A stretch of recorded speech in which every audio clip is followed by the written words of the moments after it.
Good morning, good afternoon, good evening, wherever you are in the world. My name is Rob Langrick. I'm Chief Product Advocate for CFA Institute, and I've been super excited for the feature today. Today we have a real treat for you, a fireside chat with the two reigning champions of Microsoft Excel.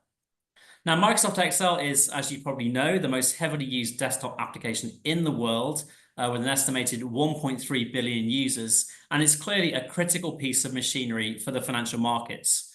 So all 204,000 CFA chart holders are either heavy users today or were at some point in their careers. So learning Excel is really a core skill for all CFA chart holders and candidates. And in fact, the CEO of Microsoft, Satya Nadella, has called Microsoft Excel the best consumer product the tech giant has ever made.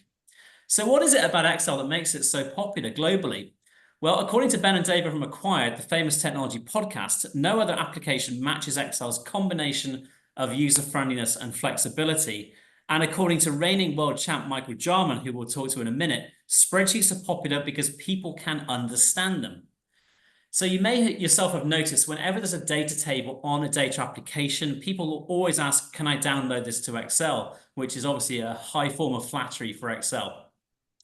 Now, I found out about the Microsoft Excel World Championship a couple of years ago from Ian Schnorr, the author of the CFA program Level 1 Financial Modeling, PSM. And I went to the very first physical final of the World Championship in December 2023 in the HyperX Arena in the Pyramid in Las Vegas, world famous esports arena. And after I got back, when I told people where I'd been, their first response was, is that a thing? They couldn't quite believe that Microsoft Excel has a world championship. Yes, it is a thing. There is a world championship for Microsoft Excel. And that year, the first one ever in December 2023, I met a participant, a fellow Brit by the name Michael Jarman again. And I went back in December 2024, had a great time, went to the second world championship and saw Michael crowned world champion there for the first time. So that year also, the Microsoft Excel Collegiate Challenge had its global final in the Pyramid earlier that evening. That was the first time the Collegiate Challenge was there in the same venue. And at that event, I saw a young Austrian called Benjamin Weber, who's joining us today, win that student event, the MECC, or Microsoft Excel Collegiate Challenge. So I love the energy of that event, and this year CFA Institute is proud to be sponsoring both the MEWC, that's the main one, and the MECC, that's the student one, for 2025. We'll be there in force in Vegas. So let's begin with formal introductions. Toronto-based Michael Jarman is the reigning world champion of the Microsoft Excel World Championship and is one of only two competitors to have finished in the top 4 every year since its inception in 2021. He's currently the head of model development at Operis and specializes in building models for project finance transactions across the globe. And his infrastructure experience consists of over 150 projects spanning all 6 major continents. Thanks for joining us, Michael. Thanks for having me on it. I'm very excited for today's webinar. Awesome. Now, Austria-based Benjamin Weber is the reigning world champion of the Microsoft Excel Collegiate Challenge. He's currently studying business informatics at the University of Applied Sciences Technicum in Vienna, Austria. He's also working in the IT project management unit of Vienna-based software company Upper Solutions, and he's been competing in the Microsoft Excel Championships since 2022. And this year, he founded a new local chapter for the German-speaking countries to make Excel esports more popular there. So let's talk about how they both learned Excel. Let's begin at the beginning with you, Benjamin. So you're currently at college in Austria. Now, most people, I expect, certainly true of me, learned Excel in the workplace. I did a law undergrad, so I wouldn't be touching Excel anyway back in the 1990s. So tell us when and in what context you first encountered Excel and how you got up the curve so fast. Yeah, first of all, thank you for having me as well. I think when I first started Excel, it was in high school even. We had like a class about Excel. It's about business informatics, about Excel, Access, Word, and all of the Office products. So I learned a lot of Excel there. And then I decided to use it a lot in my private time, to use Excel, also a bit of Google Sheets, because it's so an easy to approach tool that also has high limits. So it's hard to master it, but it's really easy to approach. So I think this is like this was how I first got encountered with Excel. And then I signed up for the competition, and I think the competition lead to even more learning and succeeding in Excel. So how old were you when you first touched the application? I think the very first time I was like 12 years old, but then with 14, 15, I first learned my first functions. So before that, it was only entering numbers and stuff like that to save them, but not calculating anything. That was doing shopping lists like me. Yeah. Okay, so you live in Austria, and I presume you're a native German speaker. Now, I learned something that quite surprised me, to be honest, earlier this year. I was talking with a French accounting firm, and I discovered that the whole Excel system is in French. And not only is the French PC keyboard obviously different, with the euro sign and what have you, but the whole syntax of Excel is different as well in France. So I'm presuming the same thing's true in Austria, obviously being, and I'm assuming there are German language differences in both the hardware and software. Is that right? Yeah, that's certainly right. I mean, all of the functions, or almost all of the functions, have a different name in Austria. Then another difference is you have the semicolon as a separator for function words and not the comma, and you have the comma as a comma separator. What's the point in English Excel? So I started when in high school I learned Excel in German. And when I first qualified for the final of the Microsoft Excel Collegiate Challenge in 2023, it was told to us that we have to do it on stage in English. So I switched my entire knowledge from German to English during like a few months. And all of the knowledge I learned afterwards, I only learned in English. So like a few of the newer functions, I have no idea what they are called in German. It's just, I know how they are called in English. And if a coworker asks me, how do you do this? And I respond to them telling them, yeah, just use by row. And I have no idea, no clue what's by row called in German because they use it, but they're using German Excel. So I have to Google that sometimes. So yeah. It's definitely an obstacle in both directions, but I think I have mastered it. And also, it's definitely, you have to say, a lot of people in Germany, Austria, they start learning Excel in English and not learn German. It's like split. But yeah, definitely the syntax issue is also in Las Vegas on the stage a huge issue. So what you're telling me is being the best student on planet Earth at Excel does not translate into corporate success in Austria. Not necessarily, but most of the corporates allow you to just switch Excel to German, to English. Now, I don't know about you. So I was an equity research analyst, so I used to use Excel a lot in the 90s, and I used to dream in Excel because I used to use it so much. So I'm just curious, do you dream in Excel, and if so, which language are you dreaming in? I don't know about dreaming, but thinking a lot about Excel at day and at night is definitely true. And this is by now in English. It was in English. Interesting. It was in German at the beginning, but by now it's in English. Yeah. Got it. And what was the first Excel function and keyboard shortcut that you ever learned? I guess back when you were 12 or 15. I think like the first real Excel shortcut is like F4 to lock a cell reference. If you're not counting stuff like Control-C, Control-V, which is like a shortcut you use in every computer program. And the first function, I was also already pretty amazed because you have to think myself as the person who has just inputted data in Excel, and that's all you have ever done. And then I found out about the sum function, and it was almost like crazy stuff. Yeah. And then a bit later, like the if and also then the VLOOKUP. This was like the first real important functions I learned. Gotcha. Very interesting. So, Michael, on to you. Now, you studied economics at Downing College, Cambridge. I think many years ago, I went to a ball at Downing College. Very nice college, by the way. At Cambridge. So, is that when you first, was it at Downing that you first encountered Excel, or did you start using Excel later on? Or maybe even you started in high school? I don't know.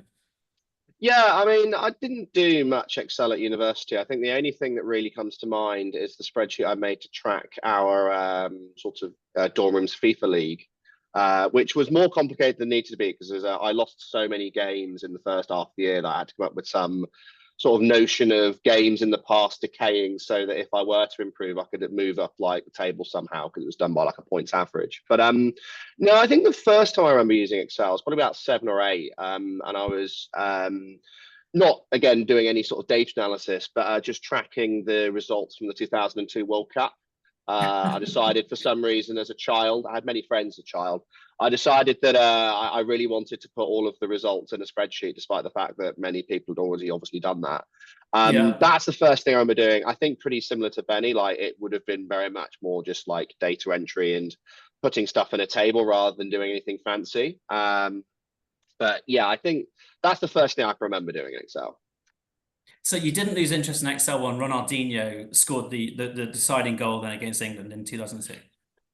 Honestly, I was more interested in the Excel than the football at the time. I think I don't know. Has it switched now? Because I do like Excel a lot now, and now it's a competitive thing, which I would have never dreamed as an 8-year-old. But yeah, certainly would care more about that happening now than than I did back then.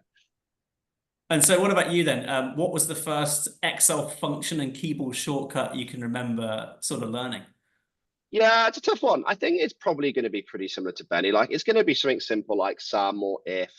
I remember learning what a VLOOKUP was at like IT at school and being like, oh, it's amazing. Which obviously now we all know that VLOOKUP is terrible. Yeah. But yeah, they're probably the first sort of functions. Keyboard shortcuts. I mean, yeah, like F4 Alt equals to sort of some things. I think I accidentally pressed that once. Was like, oh, that's useful. Um, and then sort of in my professional career, I think one of the first things we learn is like Control R to feel right. Sort of the notion of your formulas should generally be left to right consistent. So that one sort of springs to mind as well. Got it. Okay, so let's try to figure out how you got involved in this crazy Vegas thing then. So how you learned about the kind of X-File as an esport. So Benjamin, you started competing in the championships in 2022. So how did you first find out about the whole idea of XL esports? What kind of motivated you to take part in it? I saw a TikTok video about Microsoft Excel as an esport on like a random day, and just sent this TikTok to a couple of friends of mine with the comment, Excel esport, where do I sign up? And then I just thought, yeah, why not start Googling the stuff, because I know a bit of Excel and I'm pretty okay at that time. I thought, at least. So I Googled Excel eSport and then found the MEWC and just thought, and also the FMWC and the MECC, and I just thought, yeah, why not sign up? And then I competed in the 2023, 2024 seasons in both of them. And yeah, it really started to take a turn when I qualified for the finals of the Microsoft Excel Collegiate Challenge, the MECC, in 2023. And yeah, then it all started going up from this point, also with Excel knowledge, but also with like getting involved in the community and stuff like that. And if some would tell my past Benny from like almost 3 years ago what this would turn into, I would have called him crazy. So, because when I first found out about this, I would have never believed to travel 2 times to the US, being in Vegas on stage and winning an Excel competition. Yeah. And speaking so if it wasn't here, for TikTok, we would not be sitting here today with you. Yes, definitely. Interesting. Maybe I would have thought out otherwise in one another way, but yeah, this is the way I found out. The knife edge of history. There we go. So Well Michael, I done, remember TikTok. we were in Vegas in, gosh, was it December 2023? There was a hilarious moment. You may remember there was a guy, Lawrence Lau, who I'm sure you know, on stage, very, very amusing chap, explaining, he was asked why he set out to win and dominate the sport, because he was very, very good. And the reason he gave, as I very much remember it, was so funny. I really hate Excel so much. I just want to finish as fast as possible. And that was the reason he gave. Obviously, there was much mirth kind of in the room. So let us know, how did you first find out about the championship, and what motivated you to take part? I hope not the same reason, Lawrence. Yeah, I think like I do empathize with sort of Lauren's mantra of sort of in a less sort of odd way of putting it, sort of work smarter, not harder. And you know, I very much at work, like I am inherently lazy, so try and automate as much as I can and sort of try. I would rather think about something for 5 minutes and do it in 20 minutes rather than manually doing it in 2 hours. So I do empathize with that.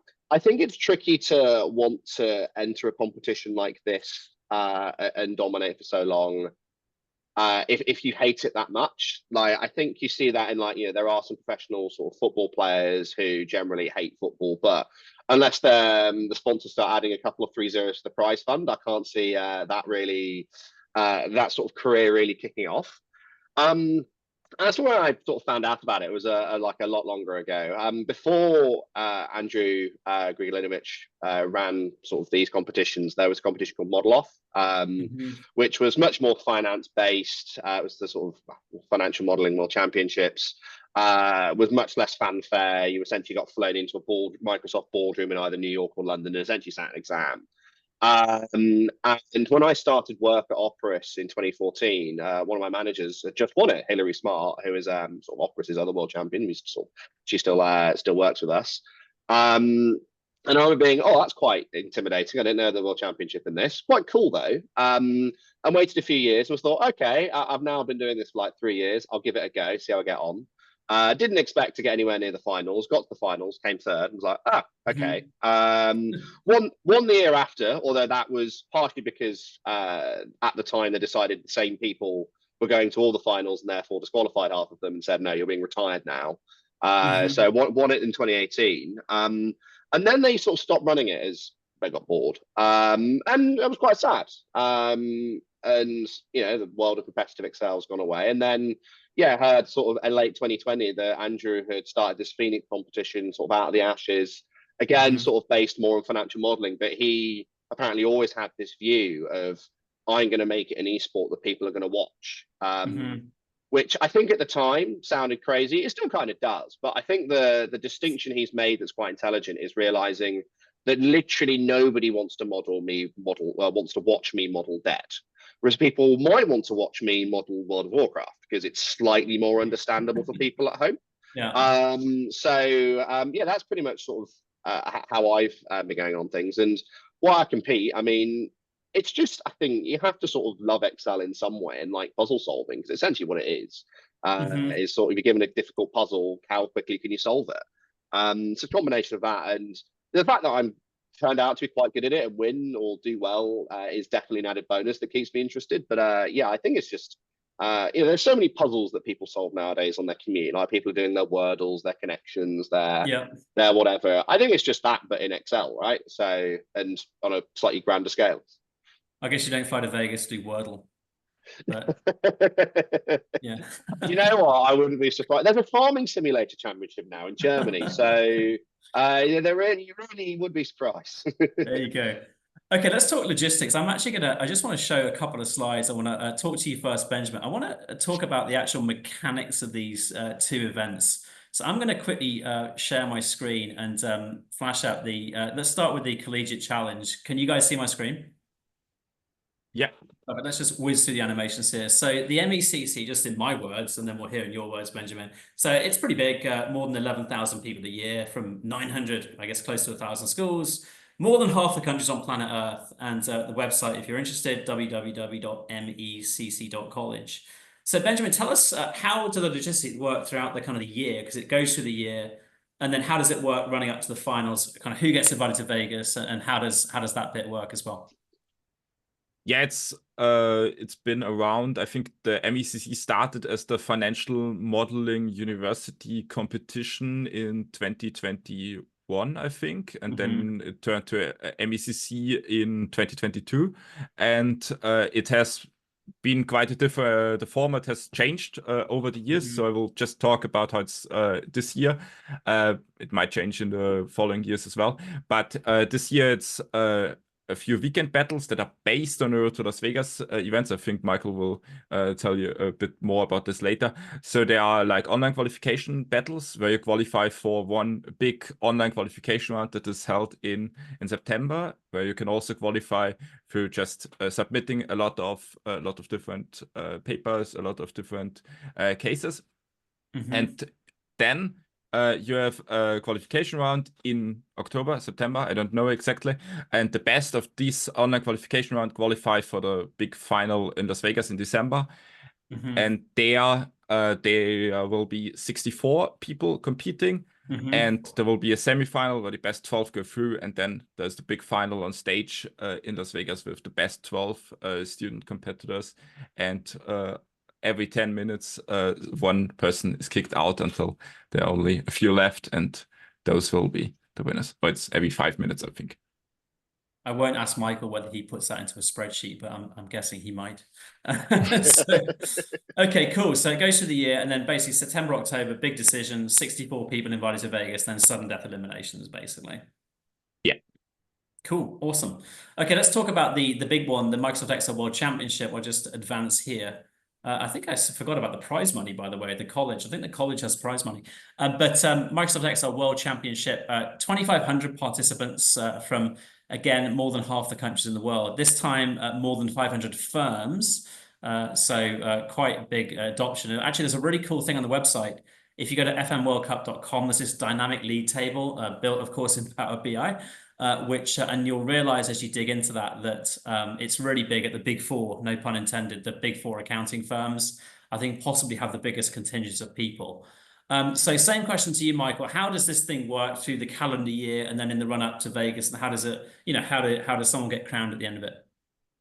Yeah, absolutely. I mean, just before I say that, I would be remiss to mention that the big four do well at the financial modeling championship, but they are behind Operas. Of course. We're currently winning. We won every year apart from when Lawrence made up a company. Anyway, I'm gonna sound a bit like that, the meme with like the crazy looking guy in front of the board with all the strings connecting, because it is quite sort of complicated qualification system. But it's essentially there to give people as many opportunities to sort of get into Vegas as possible. There's the road to Las Vegas throughout the year. There are sort of 10 mini battles that they have. Anyone can sign up to those. For those of you who are watching live or sort of soon afterwards, there is one this Thursday, the 29th. At 4 p.m. UK time. And essentially, that's going to be one sort of half an hour question that's similar to what would be set at the sort of HyperX Arena, probably slightly easier. And then from that, 9 people qualify, and there is also a live stream alongside that, and 1 of 4 people who battle get through. There's 10 of those, you get 100 people. There's then a big qualification round and some other wild cards and somewhat to get to 256.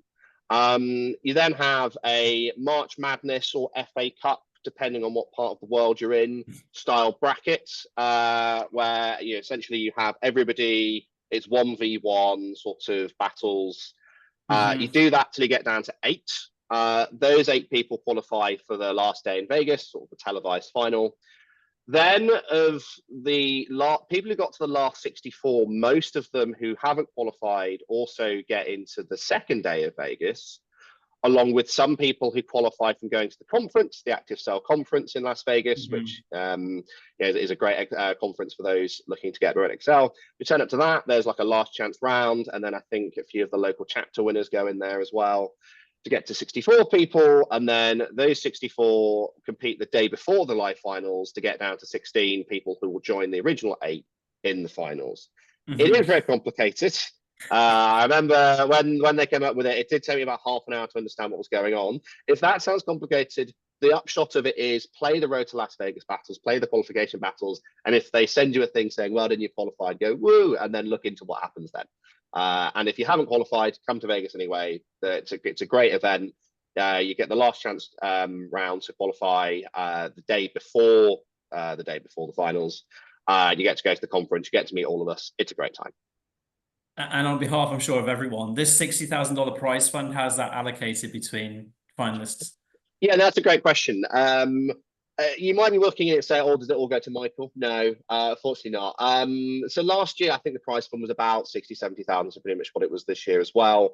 The winner gets 5, then it sort of goes like 3, 2, 1.5 in sort of the top 8 or top 12.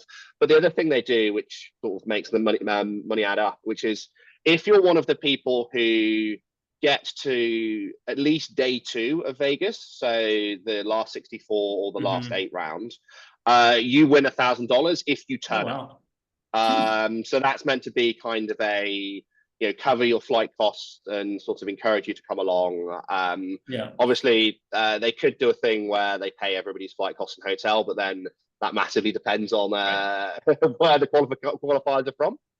But yeah, if you get into the last 64, you do automatically win $1,000, but only if you turn up. Got it. So actually, I've got a couple of quick questions for you about that then. So this whole last qualification, am I understanding correctly? If so, when I'm in Vegas this December, I could put my hat in the ring without knowing any Excel and then fail to make it at that hurdle and tell everyone I was a finalist. Is that right? Almost. Depends how you define finalists, but you can say you entered the final days of the Excel World Championship. There I we think go. that would be valid enough. And who knows? I mean, like, I think this year it's about 15 to 20 spots of that last 64 go to Oh, I that see. last chance round. Right. So there's a lot of people at the conference, but a lot of them will have already qualified through other means. So Right. there is a decent chance of getting through. And there are definitely, I think, when they announced the last chance results last year, some people who were pleasantly surprised to have made it. So you're telling me there's a chance. There is a chance. Okay. And then this battle on Thursday, you mentioned what's the URL? What's the website people can go to on Thursday to watch that, the live stream? That's good. It will be streamed on YouTube. If you just search Microsoft Excel World Championship, it will be the one that Yeah. comes up that says live. If you were looking to sign up, just Google Microsoft Excel World Championship. The website I think is fnwc.com, but both competitions are run from that website. Just sign up to the one that's the Microsoft Excel Championship, not the Financial Modeling World Cup. Gotcha. So let's talk about the questions themselves. So we haven't really touched upon that. So Benjamin, why don't you tell us what's the kind of format of the questions up on stage in the finals? I think I mean, I was there, but you're going to give it more justice than me. I would say they're kind of timed mini case studies with the clock counting down, exciting game show format. So why don't you share with us, how long do these games last? How many questions? How does it broken out? How does it, what's the look and feel inside those minutes of the games themselves? Maybe just to the question beforehand, to the MEWC, I would also like emphasize the local chapters. I think Michael mentioned them shortly. There are a lot of local chapters. I think Brazil has one, the UK has one, the German-speaking countries, that's where I'm the founder, have one. All of the winners of the local chapter qualification rounds qualify directly to the second day in Las Vegas. So you have a very good chance. And also the opponents at the local chapters are not that hard, and they are designed to be solved in the local language. So the German-speaking cases are all in German. The UK are still in English, of course, but the Brazilian ones are all in Portuguese. So if you're thinking this could be interesting for myself, and you are from certain countries, all of the local chapters are on the FMWC homepage as well. You can look up if your country has a local chapter and just sign up for this local chapters and try this out. So you might get a good grasp to compete in the finals through this route. To your questions, yes, those are timed mini case studies. It's almost every time 30 minutes per case only for the finals. 30 minutes. 30 minutes only. I think the finals of MEWC and MECC last year were 40 minutes because of the elimination format. But all of the online rounds and also the semifinals and the last chance qualification rounds, all of them were 30 minutes. And it's a case study. And by now the standard is 7 questions, 7 levels of difficulty, and 5 bonus questions. So you get a case study about anything. It can really be anything from solving a puzzle, solving a maze, doing some data analytics, stuff like that. And you have like several levels of difficulty. The first one is quite easy, probably. It's just one formula mostly. And in level 7, you mostly have to build like an entire model laid out. And in total, you can achieve 1,250 points. And do not be afraid if you do not score like 1,250 points. The best of the world almost never. I'm not including them. But yeah, I think Michael last year in the final you scored 1,000 points, something like that, and 905, I think. But yeah, certainly not near full marks. Yeah, and also in the MECC finals I scored like 1,000, and I almost qualified for the final of the MEWC last year as like the 7 in my semi-final, but best 6 go through, and I scored like 200 points in the semi-final, but with 250 you would have gone through. So yeah. Got it. So 1,000. The maximum score is 1,250, right? Yes, you get 1,000 from the 7 levels and 250 of the 5 bonus questions. Gotcha. Okay, I see. And how do you know how well you're doing during the event? Is there like a score ticker in the corner of your screen, or? in the live streamed events, you have a score. You always know, or almost always know, how you are ranked. But at the online rounds, you just submit and hope the best. Yeah, gotcha. Okay. And so how does eliminations work then, Benjamin? So obviously, there are eliminations. How does that work? Yeah, the eliminations are only in the finals, and it's like 12 people. And first of all, after the first 5 minutes, the first person gets eliminated. After the first person, who is the person who has scored the least amount of points in the first 5 minutes, this person gets eliminated. And then after 5 additional minutes, the next person gets eliminated. Until after 30 minutes, 6 people were eliminated, and only 6, so half of the initial 12 remain, and those 6 battle out like the first, second, third place finish in the final 10 minutes of the battle. I'm curious, are you allowed to use Copilot, or is that not allowed? You are allowed, yeah. You are allowed to use anything. I think you're also allowed to Google or use any other AI.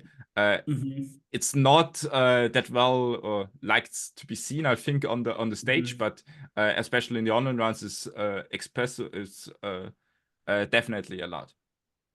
Got it. And are they collegiate questions? So the student challenge, are they fundamentally similar to the World Championship, Benjamin, or are they different? Yeah, the format is exactly the same. It's 30 minutes, 7 levels of difficulty, 5 bonus questions. But the difficulty tends to be easier. I like to do the comprehension. You have the Euro to Las Vegas battle. Those are the battles ahead of the year. Those tend to be the same level of difficulty as the MECC final levels. But for the MEWC finals, they were like the most difficult cases. Gotcha. That are there. So different difficulty, but the same look and feel. Yeah. Gotcha. Okay, so let's talk about the HyperX Arena. So I was there in the balcony watching you guys. We'll look at a photograph in a minute. And there was a finalist called Joshua Bruce there one year in the kind of, the conference days running up to it. He described it as truly intimidating. There are all those people out there. So definitely, I guess it's like being on stage at a theater, really no different. So if anybody wants to check out the finals, you can actually see a video on YouTube. If you go to YouTube and search for Financial Modeling World Cup 2024, that's Financial Modeling World Cup 2024. There's a video. It's about 5 hours long, just under, and it shows all the rounds. You can skip ahead. You can see the very final with Michael. I think he wins at the 4 hour and 4 minute mark. And then Benjamin's final is earlier in the same video. So it's very convenient, just one video. He wins at the 1 hour and 30 minute mark. In fact, what I'll do, I'll just very quickly share that so you know what you guys can see. I'll just share my screen real quick. Bear with me. So just show you where you're going to go. I do recommend checking it out. It's pretty fun. You'll get a much better sense of what we're talking about if you go check out the YouTube. So just skip ahead here. There we go. So Financial Modeling World Cup 2024. You can see it's a 4 hour, 45 minute video. 268,000 views. Gosh, it's quite a popular video as well. So do check that out, and you'll kind of see the real deal of what we're talking about here. So let's continue here. So now the whole idea, I must admit, of someone kind of seeing my screen and shouting at me when I'm trying to do a mathematical solution definitely stresses me out. And especially, Benjamin, you're talking about these eliminations. I mean, that sounds like Hunger Games, frankly. I mean, I think there's no better way to describe it. That's what comes to mind with the eliminations. I saw someone comes and tap you on the shoulder and invites you off stage very nicely. And then everyone else kind of just carries on. So Benjamin, what was it actually like being there on stage in the finals? I mean, do you study with music? I mean, how in the world, how did you concentrate? What was it like being there on stage? Yeah, I think you cannot really prepare for this thing in Las Vegas on stage, knowing a lot of people are watching you on the live stream and also on stage.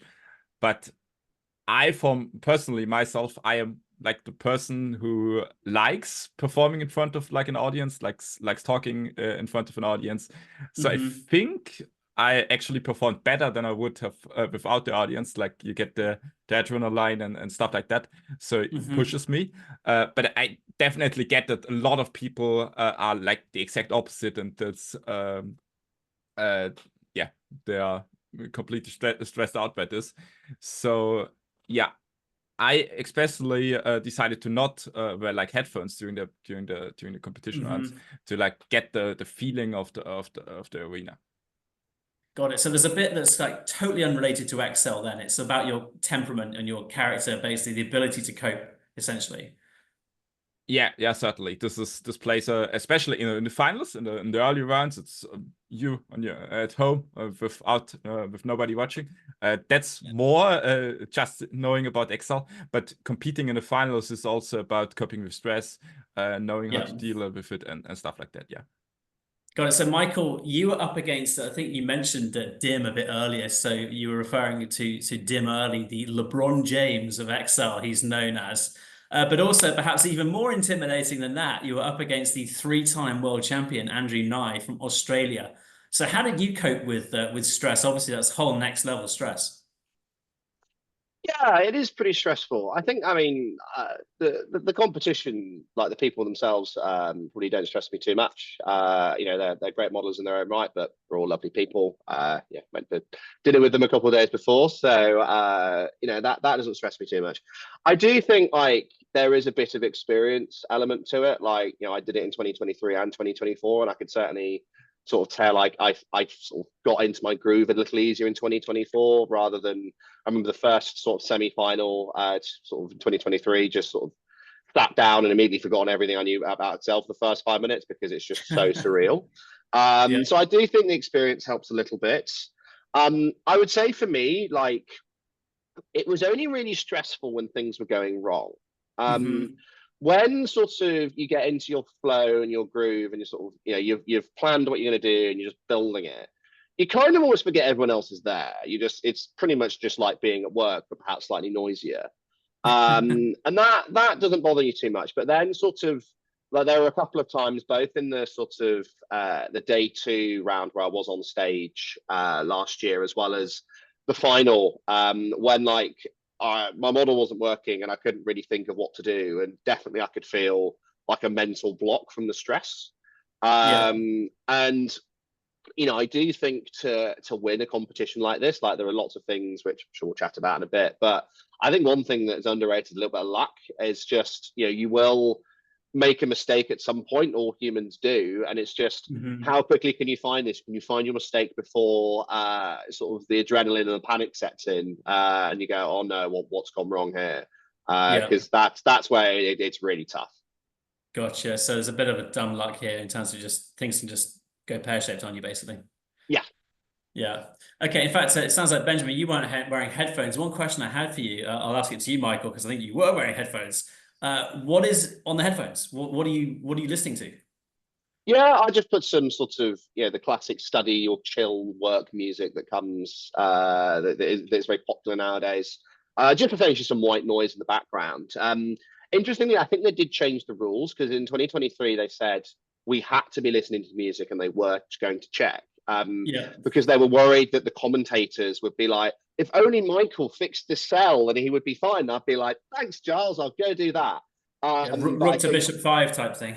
yeah, exactly. So I think they're less worried about that now. So yeah, you can sort of be like Benny and not have headphones on at all.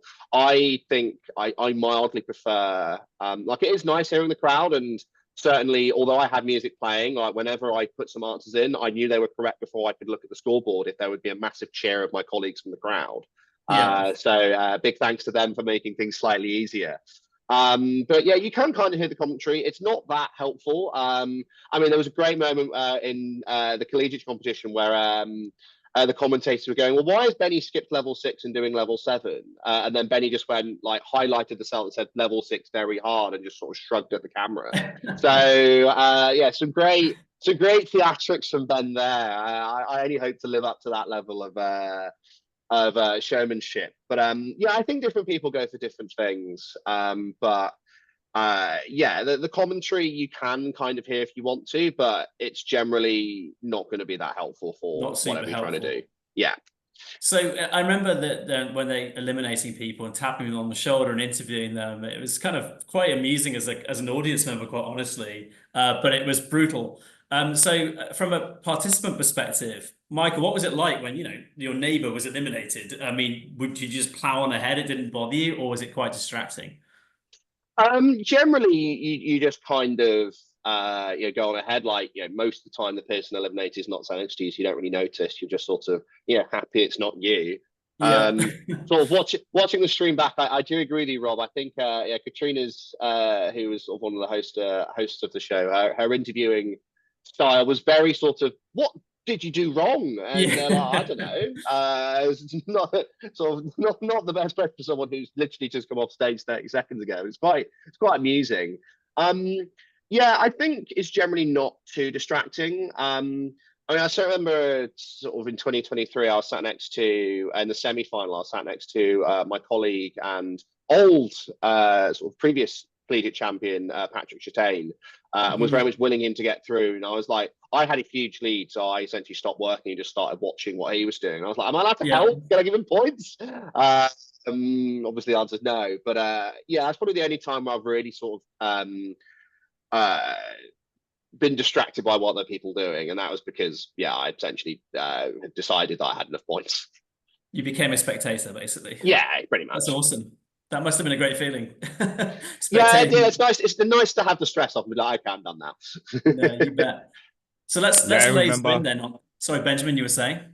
I remember the moment I met Patrick Chattain at the collegiate finals 1 week before the final Michael mentioned, where he won the collegiate championship. I finished third in this year in 2023, and I decided to watch the finals 1 week later when I was already at home, still a bit jet lagged, but it was like at 4 a.m. in the morning, and I got up to watch the finals of the MEWC, and I was Yeah. rooting for Patrick because I just met him like 1 week ago, and it was Yeah. really heartbreaking. Yeah, no, I bet. to Totally. to see him getting eliminated is so. Yeah, it's pretty brutal when you develop an attachment. Actually, Michael, I will say in all honesty, I predicted you were going to win, and you did. That was on the evening, so I was felt very proud of myself for telling people next to me that you were going to win. So, but it was Oh. obviously dumb luck, obviously. But okay, let's talk about the moment you guys won then. So I'm actually going to share the little picture from my this is from my phone from the balcony. Now you're a little bit cut off. This is you, Benjamin, down here in the yellow. It's the bit of glass in the way here, but there you go. Top left. So this is what the arena looks like. If any of you are interested in joining us in Vegas in December, really, really cool setup. I think it was actually in a movie called The Family Plan with, I forget the movie star, really amusing movie, by the way. But it's a really famous arena. There's a dynamic scoreboard. You can actually see Benjamin's name here. And here we go. So Benjamin, tell us, here you go. Here, you're about to you're in the final. And there you are winning. What did it feel like? Yeah, I think I was like the favorite in the collegiate championship at the finals because there were 2 days of qualification runs, and I finished. I won both of those qualification runs and also the online qualification runs in October last year. So I was like the favorite to win the competition. But you always know, especially in Excel eSport, it can go so fast. There's just needs to be one case that you do not like or cannot solve, or like any trouble you caught during the solve. So I was feeling a bit relieved of like the stress that I put on myself, and when talking to everybody on the day before the finals, and everybody said, "Yeah, you will win the collegiate, you win the competition, you will win No the pressure, collegiate right? championship," but no pressure. Yeah, this of course puts pressure on you. So I was feeling like a bit relieved after it's over, and of course it was like an amazing feeling, and always. I know, quite often think back to this day or like the days before the finals, and it almost makes me smile thinking back on the day.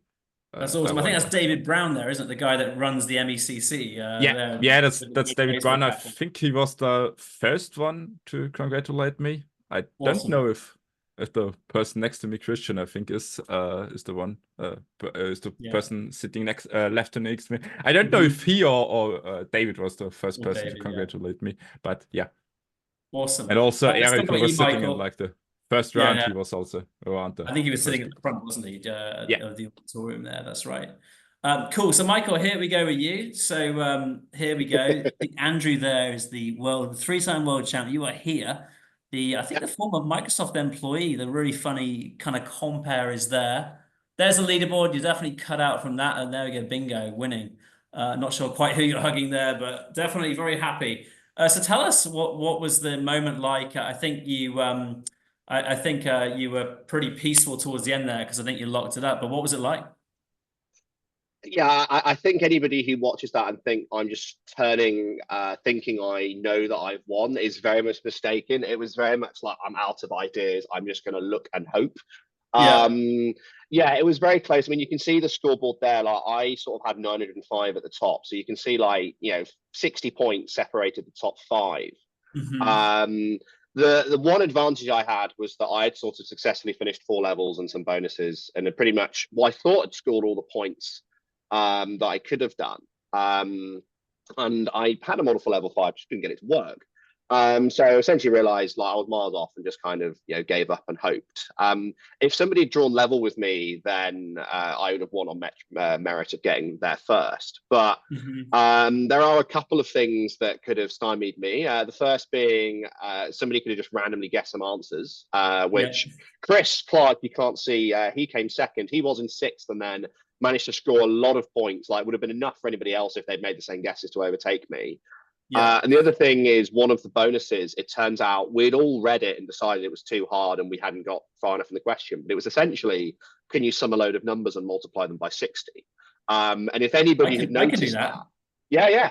If anybody had read it and realized, like through sort of the nuance of how the question was constructed, that the thing that people didn't know is that they had to multiply by 60. They thought that 60 would differ, but it was always 60. So anybody could have got that and overtaken me. So it really was just a watch and hope that Yeah. nobody moves in the last sort of 5 and 10 seconds. And luckily nobody did because they had been heartbroken. Got it. But yeah, it was both this year and sort of 2023 when Andrew won his third was a similar sort of narrow lead, personally turns around, out of ideas, hopes nobody else scores. And I'm hoping in the future that somebody can just win by finishing the case first and being like, okay, I win, I'm done. Yeah. Because I think that would be a much more satisfying, just like, yes, come on, I'm done. I've won it. Nobody can beat me now. You can never relax, basically, is what you're Pretty saying. much. Yeah. Okay, so let's talk about the one thing that really struck me both in 2023 and 2024. I think 2023, the Wall Street Journal had it on the front page a few days later. It was quite a humorous article in their kind of quirky section. And then here we go. Here was the press reaction this December. The one I remember, I think the New York Times took their while to come out with it. I think it was in January. Yeah. But they did a really full piece. This is, probably the world's most popular or the most famous newspaper, perhaps. So huge press reaction. So Michael, what was it like to all of a sudden, have this overnight fame thrust upon you? Yeah, it's been a lot of fun. Like I certainly like the day they ran it on the New York Times. I think I was on the front page. You only know if you only know it's me if like you know what the back of me and my jacket looks like. But Yeah. like there was a picture of me on the front page, which is like as a 30-year-old in finance, it's nice to be on the front page of the New York Times for a reason that isn't fraud or embezzlement. So There we go. so yeah, no, it's been a lot of fun, and it's like really been great to spread essentially the word of our wonderful little esport and try and get more and more people like excited and involved. I'm hoping some people have, Hmm. and yeah, it's really been a lot of fun. I think the main thing that sort of the organizers and us as competitors, well, to a lesser extent, I mean, the organizers is at the moment, like a lot of the media attention is kind of like, oh, look at this. This is a quirky thing. This is an Hmm. interesting sort of, light story. I think actually the New York Times ran us on inauguration day to cheer everybody up, Yeah. which I thought was interesting. But um, yeah, I think the thing that we need to do is pivot from like this is a quirky thing to this is who has won this. Similar to how like Gotcha. here's who's won the tennis, here's who's won the football, here's who's won the Excel. So I think that is probably the next challenging thing for the organizers because at some point we won't be able to run these quirky stories anymore because everyone will be like, oh yeah, we saw that last Right. year. So I think that's the next challenge, but it's I never thought we'd get this far. So I'm hoping we can keep going. Has anybody recognized you in public yet, or not quite yet?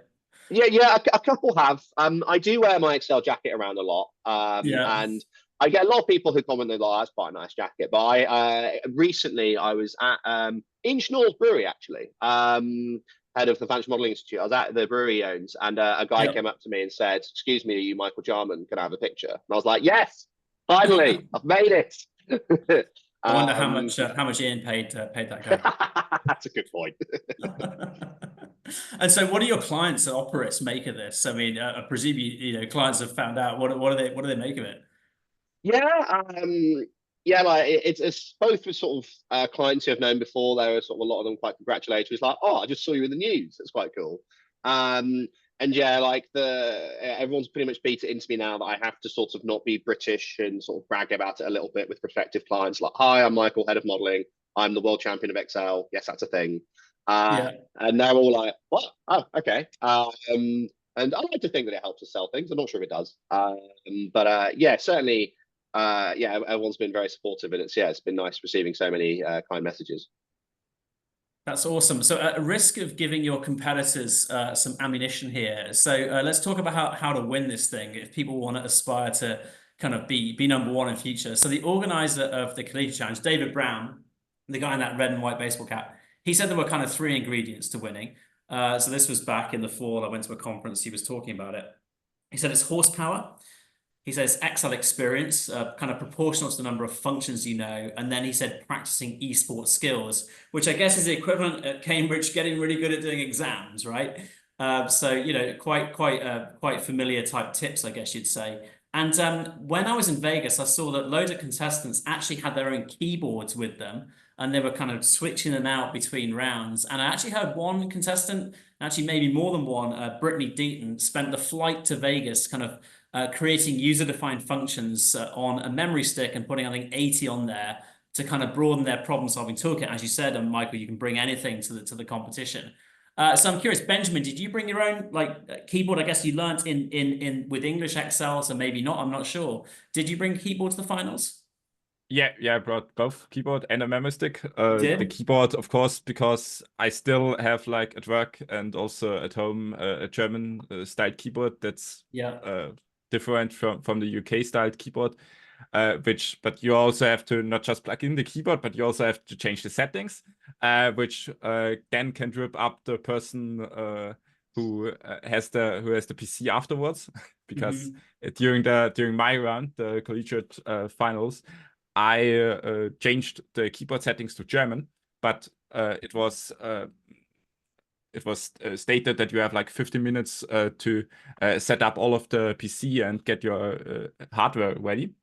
And after me, the three-time world champion Andrew Nye joined on my place where I was sitting the round before, and he didn't change the settings back. So he had to play or started to play with German keyboard settings. So he was typing the comma as a separator, and it didn't work during the final round, during the semi-final round. So this was a bit of stress for him. I think what you're saying is Michael has you to thank then for being world champion.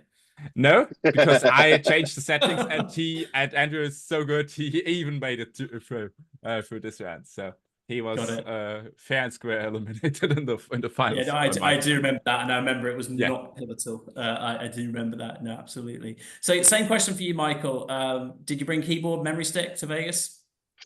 Yeah, so bring a memory stick. I mean, certainly if you're watching this and looking to get started in the world of Excel esports, like you don't need all of these pre-made Lambda functions to get started. But I think to win at this point, you now do. There's just such an arms race in like case writing where there's sort of stuff like how to traverse a map that's just taken as given now, or as it wouldn't have been 3 or 4 years ago. Keyboard is a funny one. I didn't because I didn't think I'd need it, and I did the semi-final, got through, but was like, I don't like this keyboard at all. It was it was a lovely keyboard. It was like a proper gaming keyboard. It lifts up in all rainbow colors, and all the buttons had tactile feedback. But I just couldn't get on with it, so I went to one of my colleagues. Is like, if any of you bought keyboards, because we've all got the same one at work. It's like, if any of you bought a keyboard, can I borrow it? Because I cannot get on with this one. Use my colleague Hester's keyboard for the final. Which could have made all the difference. Who knows? Certainly will be bringing my own keyboard next year. Got it. So you basically bring a $29 keyboard. Yeah. I now have a fancier one because Logi sponsor or they give away prizes or whatever, and so I won a boatload of things. So I now have a much fancier, nice keyboard, which is great. Apart from the right control key, they've replaced with the Copilot button. So I keep hitting control and Copilot pops up, which is not what I need at the time. It reminds you of Paperclip, doesn't it? Yes. Okay, so do you think David Brown got it right there, Michael? So horsepower, Excel experience, esports skills. Did he get that right? Are any missing from that top three in your opinion, or do you agree with him? I think a lot of it is there, and I think it's a place to start. I think, and I alluded to this earlier when I was talking about sort of, a bit of luck needing to win, is that at some point you'll need to, you'll do something wrong and you'll need to figure out what it is, because you'll paste your answers in and they just won't match. And that is, I think, the point where it really can sort of, separate the field, is that, if you make no mistakes throughout the whole thing, you'll probably win. But for assuming that we're all mortal and therefore everyone's going to make a mistake at some point, how well can you go through your spreadsheet quickly, sort of satisfy yourself, okay, this seems to work, this probably works to this spot because this is doing the right thing, manually follow the logic yourself and see if there's anything going wrong. I think that's a big skill, and doing that under pressure, I think, is probably the most difficult thing. There is definitely an element of like abstract thinking, of like, thinking of elegant solutions that sort of skirt around the problem. I think there's a bit of that. A lot of people, I think, do overrate sort of like speed and horsepower. I think, a lot of esports, you look at sort of StarCraft or something, the pros are all doing like 6 inputs per second or whatever. I don't think we really need to do that. I don't think we're anywhere near the level, and probably will never get to the level where the only thing slowing people down is the speed at which they type. I think the much more important thing is figuring out an intelligent thing to type that can solve the problem quickly. Got it. So it's more cerebral. Gotcha. It hasn't reached the physical limits. That's very interesting.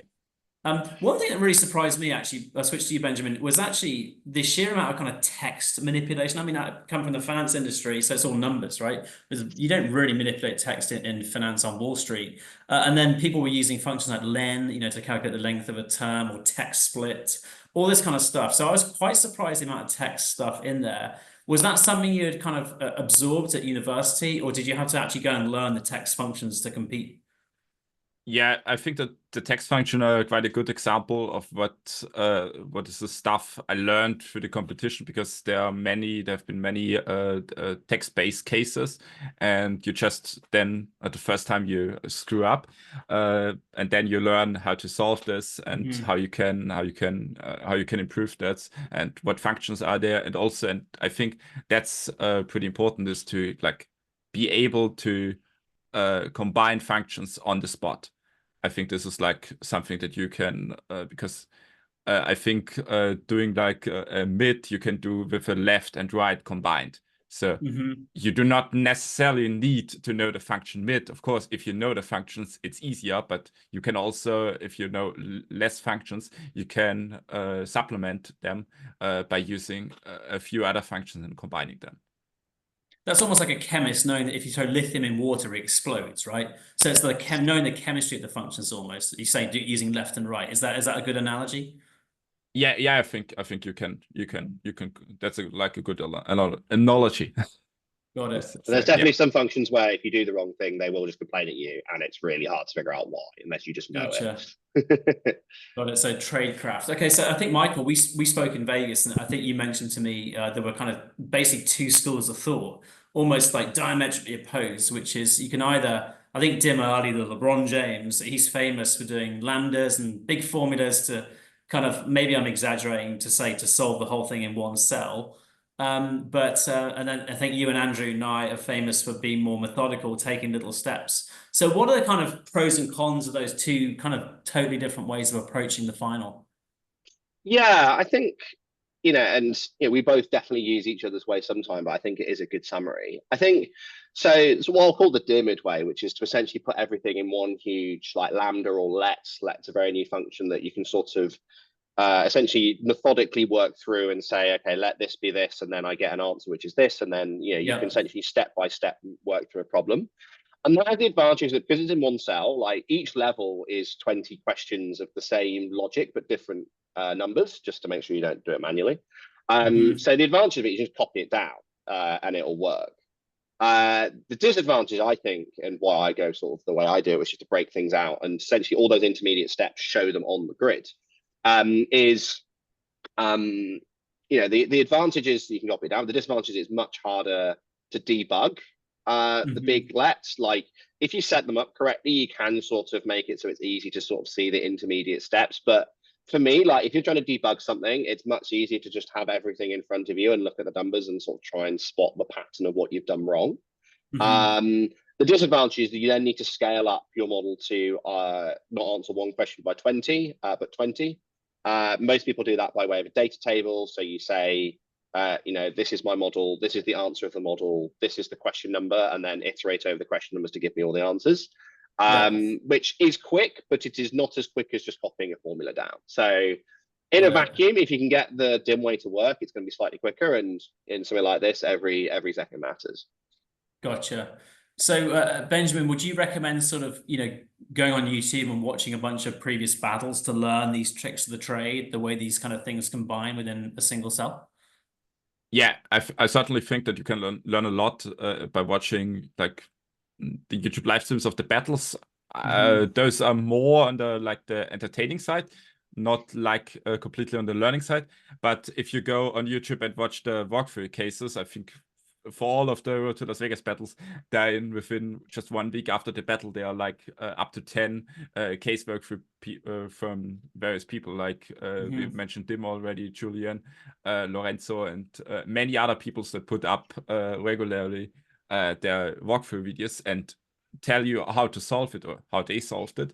And you can learn a lot, even myself as like the world championship, and I think Michael as well can learn a lot of new tricks and stuff like that from watching those videos.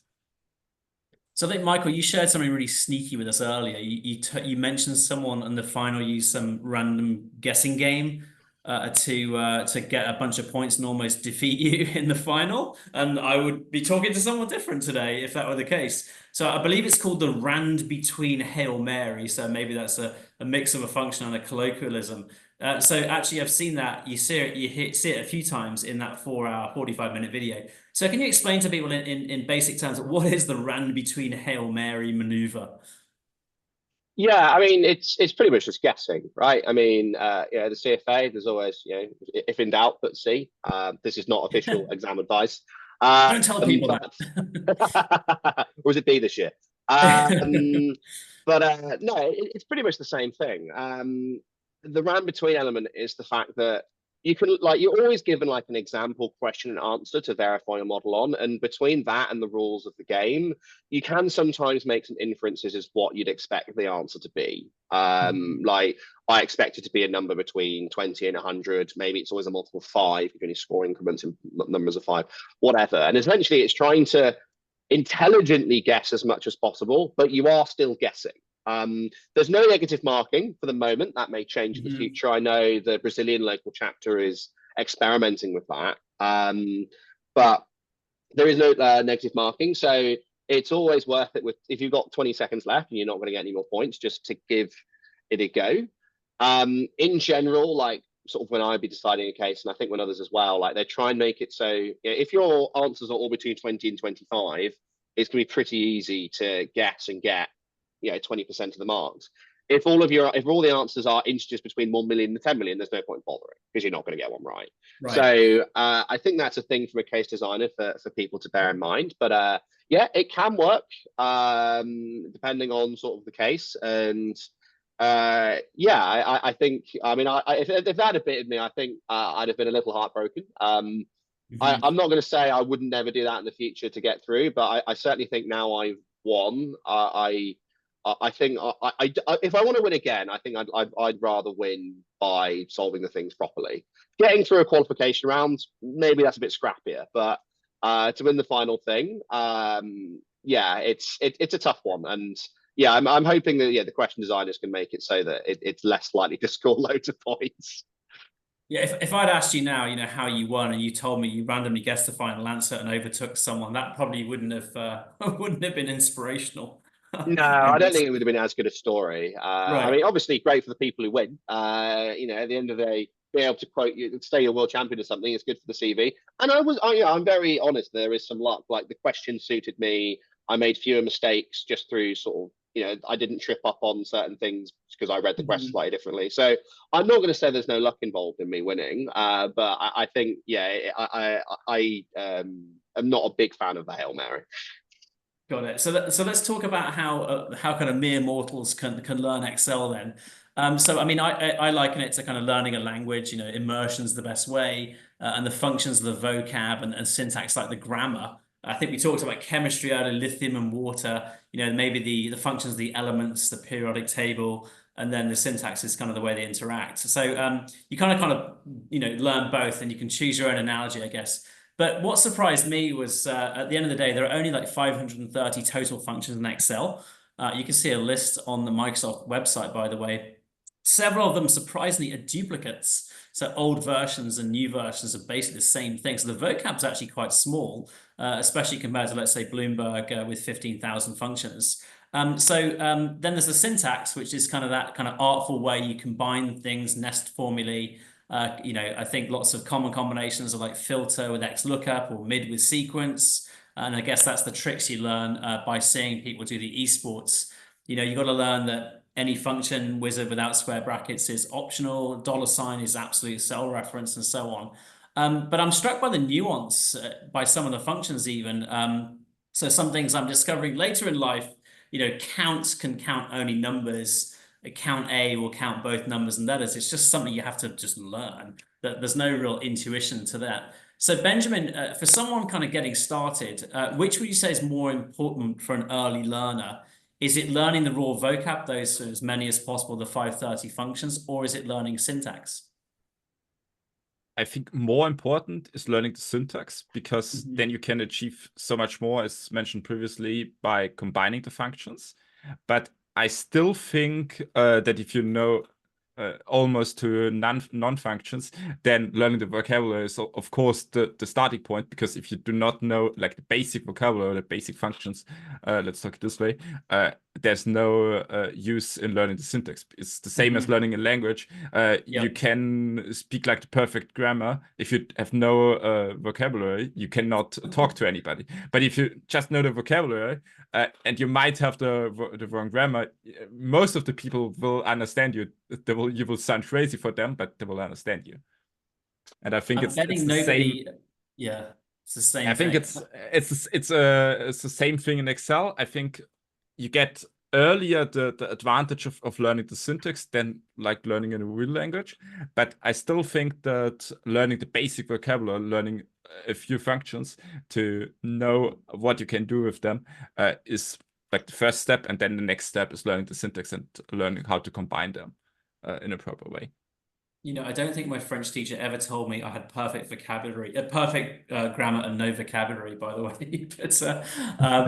But on the functions, Michael, so you're the world champion of Excel. So I'm curious, how many of the 530 functions do you know? Would you estimate? I'm about to disappoint a lot of people in two ways. One is I just learned that count and count A thing. I've always wondered what the difference is. So thanks for teaching me that, as Rob. I literally told you just now, you mean? Yeah, I never knew that. I've always wondered why sometimes count gives me the wrong answer. So Wow. every day's a school day. I'm happy to be of service.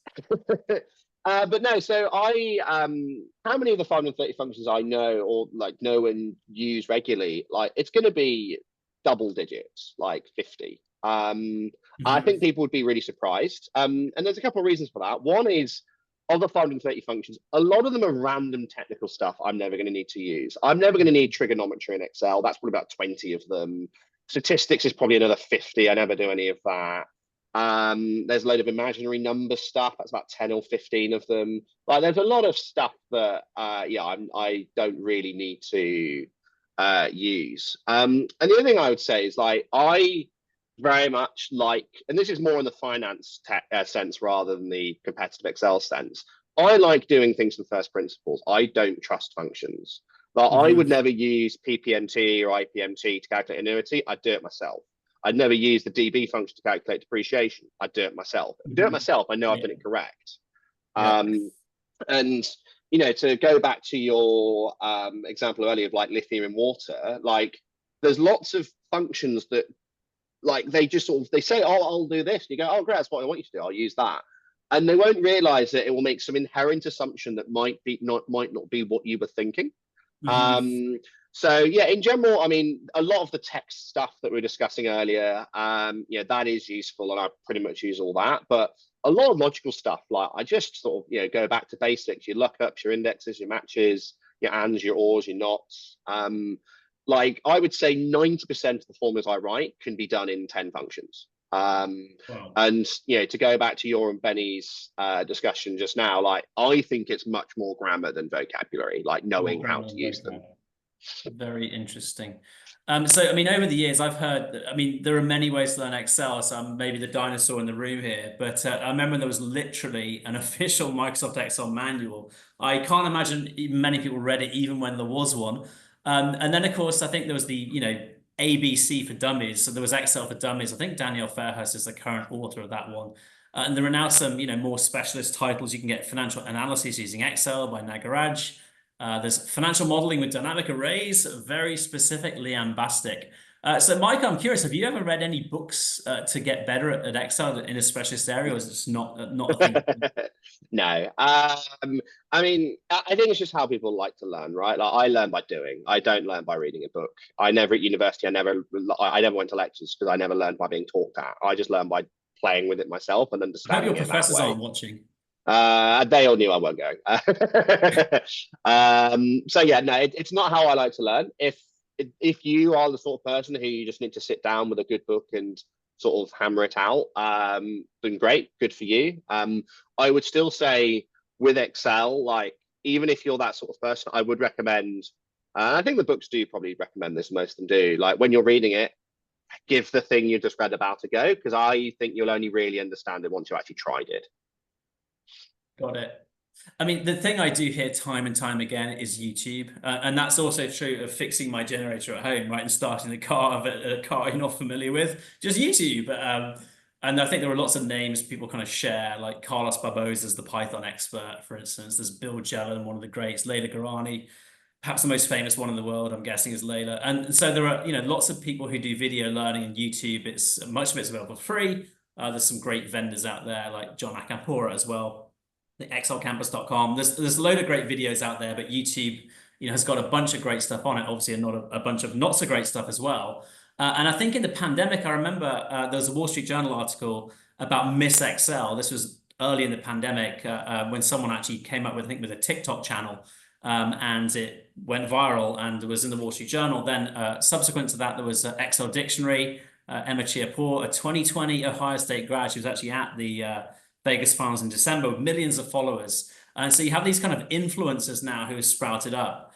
So I'm curious, Ben, of the mix of books, YouTube influencers, I'm curious if you've used any of these kind of, shall I say, semi-formal ways to learn Excel. Yeah, I'm quite similar to Michael in this scenario. I've never read a book of about Excel, and most of the Excel influencer tend to be like on the easier side, and which I would quite say I already know, so I will definitely watch some of them on YouTube, some of those videos on YouTube. But I'm also the person, I need to try it out. I need to open an Excel file, type this function, know what they're doing it in competition, in private, in workforce, at the university, stuff like that. I just need to learn it by doing it and not watching a ton of videos or reading a lot of books about it. Got it. So would you recommend for an early learner though, if the social media stuff's kind of basic or more basic like TikTok and Instagram, would you recommend it? Is binge watching that a good way to learn, or you don't have an opinion on that? I think it definitely depends on how you are able to learn. If you're a learner by doing and not a learner by listening and reading, then you should do what's the best for you. And probably most of the people know how they are able to learn. If they are able to learn by listening to stuff, reading stuff, doing stuff. For myself, I'm the person who loves doing stuff and learns things by doing stuff. So yeah, for a beginner that has no clue of Excel, it's more probably useful to get a grasp of the concepts and watch a few videos. But I don't think that binge watching is like the way to go, especially if you're not interrupting the binge watching by doing stuff in Excel. Got it. Michael, what about you? Any of the mix you've used that we've mentioned? Yeah, I mean, I think the sort of rise of like Excel on TikTok and whatnot, like, is interesting. And I think there is like, I have certainly learned a few things from that. And if your choices are either watching some Excel TikToks or watching Suits in 337 YouTube shorts, you're probably best off doing the first. It's slightly more productive. Yeah. I will say, like, the ones I've seen massively vary in quality, and like, because of like how the algorithm essentially rage baits people, like the amount of ones you see where it's like, don't draw your chart like this, and it's literally like somebody drawing a line in Excel. It's like nobody's ever attempted to draw a chart in Excel by drawing a line. And you're Right. only saying that to try and get people to comment that on your thingy to boost you on the algorithm. So Yeah. I think that's a tough world. Like, as I said, like, I haven't done too much on the book side. YouTube is probably where I have learned some stuff outside of just like what I've learned by talking to my colleagues at work.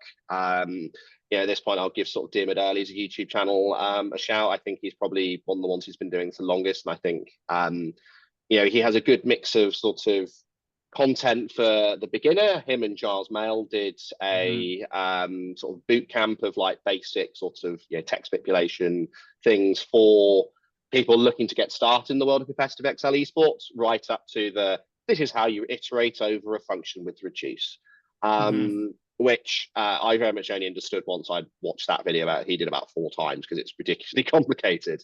So I would say most of it just came from like what I've learned at work, but a little bit of YouTube. And I certainly think like the production quality of some great YouTubers, I think you'll get more from doing that. I see. And is it fair to say I've not been able to find it myself. There's no like certification in Excel, is there? Well, there is. I mean, the Financial Modelling Institute, they run one sort of specified in financial modelling. I think there are things you can take. I mean, I think Microsoft have like an Excel basics course, and I think there is a real problem in the market that like anybody can put Excel advanced or intermediate on their CV nowadays. Yeah. And what does that mean? And like, I would say like I'm pretty advanced in Excel. I'm the world champion, but there are some people who disagree with me because I have no idea what Power Query or Power Pivot does. Right. I can open it and click things until I vaguely get what I want, but I would say I'm very much a beginner there. But some people would include that in the Excel ecosystem and actually say I'm just a very good intermediate.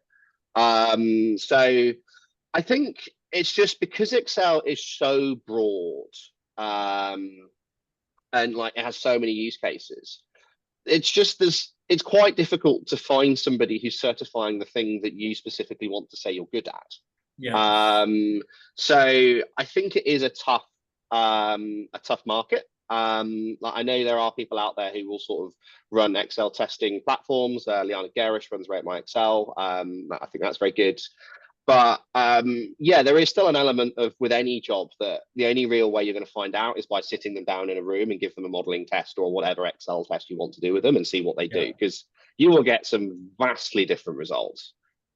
Got it. It's a bunch of niches, basically. Yeah. Got it.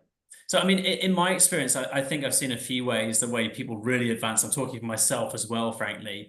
So firstly, when you solve an immediate problem, when you've got an immediate problem, you go to YouTube. It's probably one of the first things many people will go to.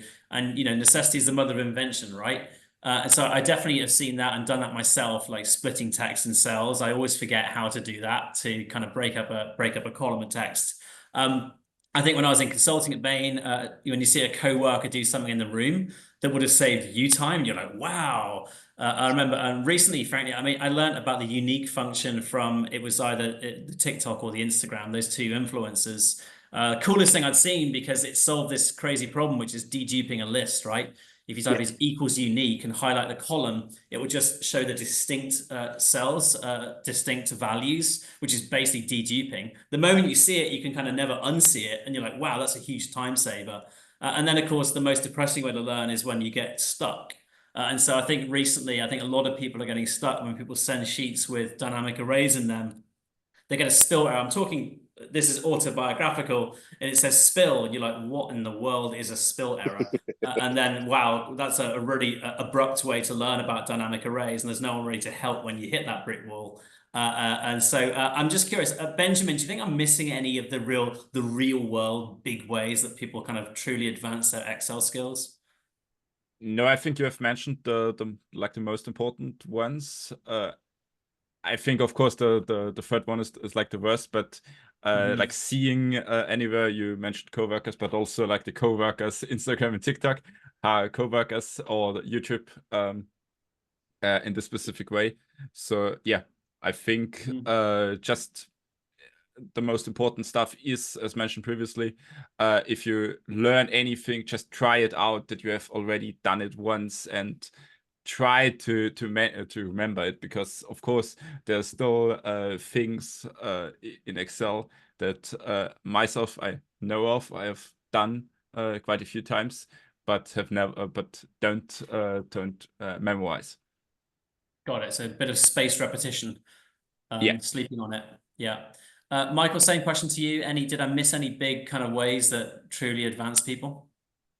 Yeah, I mean, there's a couple of things I would say. One sort of jumps off, I think, your first point, but like to really get into people's heads that like there are so many people I've seen who they're doing Excel, but they're doing something manually. They're doing the same thing 50 odd times because they don't know a better way of doing it. And I Right. really would recommend people to step back and just say, if at any point you're doing a task repetitively, just step back and go, is there a better way of doing this? Like, have a look. Like, there's never been a better way to answer that question. You just ask ChatGPT and it'll probably tell you. Yeah. And like in some cases, the answer is no, right? If it's something that requires like human intelligence to sort of verify where you're putting something, then without getting into like very difficult AI classifying stuff, the answer might be no. But a lot of the times, the answer would be yes. And I really would like recommend people, anytime they spending days of their life doing the same thing over and over, just think there must be a better way. If you can't find one, come talk to me. The other thing I'll say is this competition. Like I think you would be surprised for like how much this competition has made me better at Excel compared to what I was sort of 3 or 4 years ago. Like I was a very strong sort of DCF modeler, but there were large parts of Excel, a large sort of task sets in Excel that I wouldn't even know where to start with touching. And now I can do them. And I think it's a great way of sort of in learning how to do things outside of like your sort of works subset of what you do in Excel and seeing the wider world. And you'd be surprised at how much the skills you learn from seeing that wider world can actually be applicable in your original subset of what you do. Like there are like really advanced Excel esports techniques, like getting around of arrays by using reduce and stacking things that are actually useful in my day-to-day job, not in a model that I push to a client, but in like doing some analysis myself. So I really would recommend anybody who's looking to get better, like it's a great place to sign up. Got it. So arrays of arrays, gosh, you're intriguing me now. Maybe we shouldn't go down that rabbit hole right now. So you'll have to chat GPT that yourself, I guess. So there used to be a saying, I mean, we got to talk about favorite functions, right? On this. So there was a saying I remember, which is you could tell how old someone was by asking them who was shot in Dallas. And they would either say JFK or JR. You could tell their age. I think if you ask someone now their coolest Excel function, I think you mentioned it earlier, Michael. If they say VLOOKUP, they were like me from the 1990s, because I think the young people these days will not even learn VLOOKUP. They'll just exclusively learn XLOOKUP, which basically is a combination of both vertical lookup and horizontal lookup. So why would you just use a limited function? And so I personally love scanning the monthly kind of what's new in Excel blog. It's really, really cool and really pitched at my level, basic level. And I really find that Excel is becoming more kind of like Bloomberg with continuous like new function releases. So some of the favorite I've picked up in very recent history in the last year have been translate, going from any language to another, I think 100+ languages, including Klingon. I'm sure they did that for marketing purposes, by the way. I really don't see a use case of translating something into Klingon. Maybe their target market they know pretty well. I think regular expression regex, the really cool thing I think about that is extracting emails from massive ugly spreadsheets. It looks for a regular expression and kind of extracts it. Text split to break up columns when you got a bunch of stuff in one column and you want to put delimiters there. I think my favorite recent one I discovered this year was group by and pivot by. So essentially, being able to make a table and a pivot table just by inputting one command in one cell.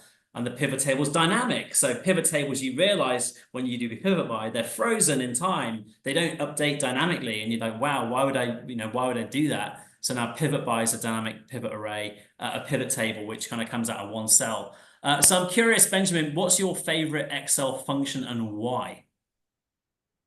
Yeah, regarding the VLOOKUP, XLOOKUP, I hope that everybody who starts learning Excel by now starts by learning XLOOKUP and not by VLOOKUP. So I think XLOOKUP is quite a great function. I like it as well, but it would be like a too obvious choice, especially also Lambda would be a too obvious choice.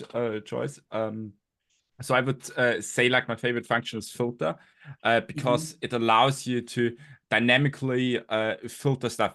You can do stuff that you can do with an XLOOKUP with filter. It's not that efficient, but you can do it and just take the first column, or the first row, I mean. So I think filter is like such a dynamic way, and also you are able to do like if you just filter a table with by clicking on it and filtering it, you can only do like AND combinations. If you do like filter with the binary second argument, you can also do like an OR function. So you can give me this or this. So this is also possible. So that's the main reasons why I like filter like the best. Got it. I noticed actually in Vegas there was the kind of baseball trading card, as it were, each player, or maybe like the World Cup, actually going back to the World Cup again, when everyone had their favorite function. I noticed that filter was really popular with the experts, so that intrigued me. I think Michael, I might have got this wrong, but do I remember that sequence was maybe your favorite? But I'd love you to share, because when I learned about sequence, I was like, wow, how in the world is that even useful? But actually, people rave about sequence. I'd love you to share with us. Well, first of all, was I right? Was that your favorite function? And if so, why don't you share with us what is sequence and why is something so crazy basic so useful? I mean, I'm fairly sure I put sequence. I mean, I've never been a fan of the favorite function debate because I think a lot of people go, oh, I don't know, I'll think of one. I think least favorite function, I think that would certainly stir a lot more debate. I hope they do that next year. So when I first heard about sequence, Rob, I had the exact same reaction as you. I was actually commentating on one of the early Excel battles with Miss Excel, funnily enough. And somebody used sequence. I was like, oh, sequence, what's that? And she was like, oh, it gives you a sequence of numbers. And I was the exact same as you, Rob. I was like, this can't possibly be useful. Right. I've not read it, but someone called Many Parat has written a 140-page book just about the function sequence. Whoa.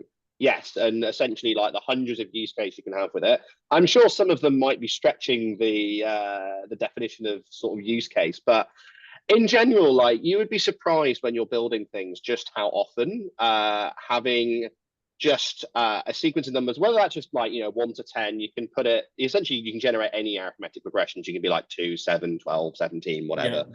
And you'd be surprised just how helpful that could be. You can use it to flip arrays, index and then sequence, having it go from like the end of the array, so 10, 9, 8, all the way to 1, and that reverses the array. You can have it, you can index an entire, if you've got like blocks of workings that are repetitive, you can go, okay, I'll say like the row I want is rows 2, 7, 12, 17. I can just use sequence to extract a block of just that row in every single block of workings so that I can concatenate that and work it as one block of workings. Like it, anytime you are finding yourself just like having some helper cell that goes 1, 2, 3, 4, 5, or any arithmetic progression, you can use sequence instead. And it really like has surprised me since I found out about it, just how often I use it. I thought you said you hadn't read a book on Excel. I haven't. No, I haven't read that book. I just know it exists.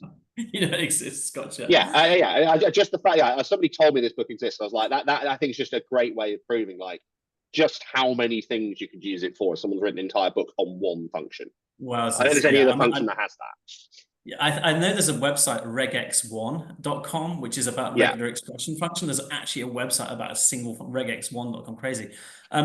So on the innovations, actually, we mentioned dynamic arrays and dynamic functions a bunch now. So funnily enough, I only found out about them by going to the Vegas conference. And I think they debuted in 2018, if I'm not mistaken. And people say that's kind of an almost canonical date in time before and after, and they call it the modern Excel era. And I think what is it, 22, I believe, the last time I heard of the 530 functions are dynamic. And so basically, what that means is that it used to be that the Excel will only provide you results in one cell, the same cell you put the function in, but now they'll what's called spill and actually provide results in a bunch of different cells. So unique will do that. Sequence will do that. I think we talked about group by and pivot by. They all spill into different kind of range. You get a spill error when the place they're spilling overwrites something else. And that's a heck of a way to learn about dynamic arrays. That's how I learned about them. But really neat and a big kind of innovation. So Benjamin, do you think that junior finance professionals should learn about dynamic arrays? Is that kind of a core thing now that you have to learn? I know there's this hashtag in the function bar when you use them, which will probably confuse people like me. But is that now something you should actually start out the gate learning about dynamic functions when you begin learning Excel? Yeah, I definitely think that dynamic arrays are a game-changing mechanic in Excel history. I have just, I mean, you said it started in 2018. I started doing Excel probably in 2016.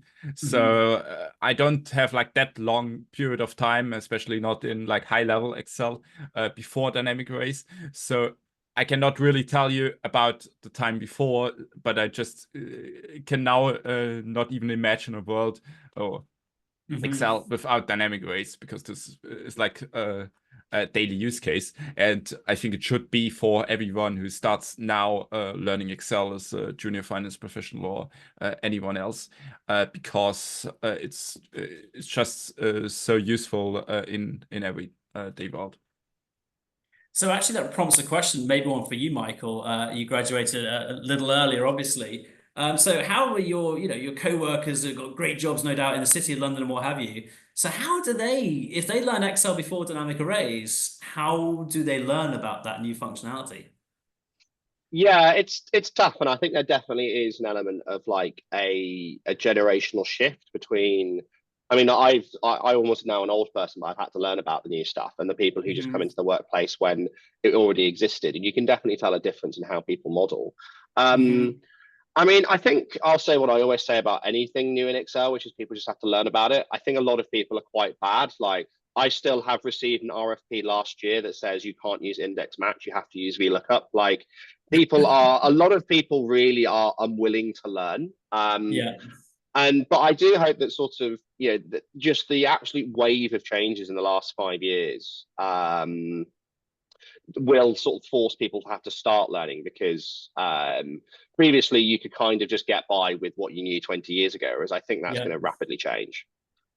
I think they call it the Semmelweis reflex, by the way. I think it's when they discovered that hand washing is a massive game changer in medicine, like however many hundreds of years ago. People still refuse to wash their hands because they didn't believe in it, that it was actually pivotal in terms of stopping bacterial spread. So that's very interesting as a commonality there in medicine.